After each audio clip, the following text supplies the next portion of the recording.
राज्यात गेल्या 15 दिवसापासून अवकाळी पाऊस तसेच वादळी वाऱ्यासह मोठा पाऊस लातूर जिल्ह्यात देखील झालेला आहे आणि लातूर जिल्ह्यामध्ये शेतकऱ्यांचं बऱ्याच मोठ्या प्रमाणामध्ये नुकसान देखील झालेलं आहे.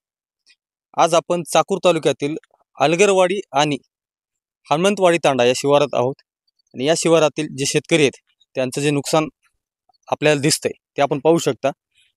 यामध्ये 2.5 एकर उभी ज्वारी पावसाच्या पाण्यामध्ये भिजून पूर्णपणे नष्ट झालेली आहे आणि या ज्वारीचा कडवा हा देखील पूर्णपणे भिजून काळा पडलेला आहे आणि तो कुठल्याच उपयोगात येणार नाही. माझ्यासोबत या शेतीचे मालक आणि शेतकरी आहेत. आपण त्यांच्याकडून सविस्तर जाणून घेणार आहोत की नेमकं त्यांचं नुकसान किती झालेलं आहे आणि या बातमीच्या माध्यमातून आपण राज्याचे कृषी मंत्री यांना देखील हे दाखवून देणार आहोत की नुकसान झालेल्या शेतकऱ्याचे पंचनामे आपण त्यांच्या शेतीवर गेलो तर नेमकं त्यांचं किती नुकसान झालेलं आहे हे आपल्याला दिसून येणार आहे. आपल्याला काळ्या ढेकळाचे पंचनामे करण्याची देखील आवश्यकता या ठिकाणी पडणार नाही. तर माझ्यासोबत आहेत या हनुमंतवाडी येथील शेतकरी, त्यांच्याशी आपण जाणून घेणार आहोत. नाव काय मावळ? रामराव मुन्नाजी राठोड.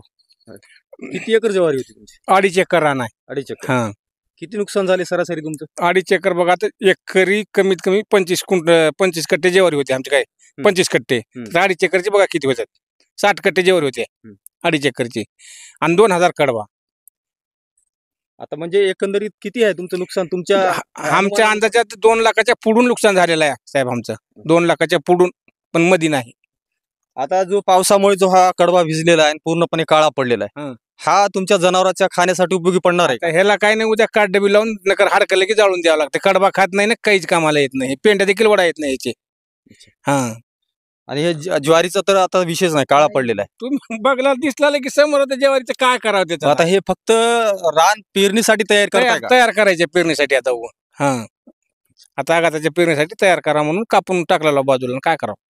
सरकारकडे काय तुम्ही मागणी करणार आहेत? काय देव सरकारनं द्या, 1-2 लाख रुपये तर द्यावं नुकसान झालेलं तेवढं. हा, आपल्या राज्याचे कृषी मंत्र्यांनी काल एक स्टेटमेंट केलेलं आहे हा, की आम्ही काय ढेकळाचे पंचनामे करायचे का? ढेकळाचे कशाला हाय ते पंचनामे करून बघून द्या म्हणा. आम्ही ढेकळाचे कशाला करायचे पंचनामे?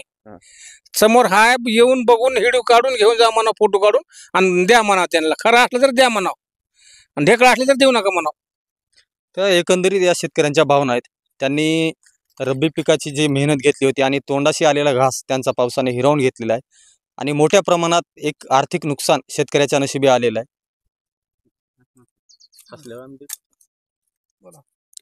सर, आम्ही उन्हाळ्यात एवढं उन्हाळा डोक्यावर गेलं, आमच्या अंगावर ऊन गेलं तर आम्ही घंटाभर बसून आम्ही कष्ट, झाडाखाली सावलीमध्ये बसाय नाही. तसं आम्ही कष्ट केलं तर आमचं कष्टाला काहीच फळ मिळालं नाही आम्हाला. कुठे एवढं कार्यक्रम झालं, कुठे काही लग्नयोग झालं तर ह्या शेतीसाठी आम्ही कुठे आम्हाला जाण्यामध्ये आलं नाही. आणि आम्हाला एवढं कष्ट करून तोंडाला येऊन हो का असलं हे झालं. आमची परिस्थिती लई नाजूक आहे सर. आमची परिस्थिती नाजूक आहे, थोडा विचार करा आमच्याकडे बघा.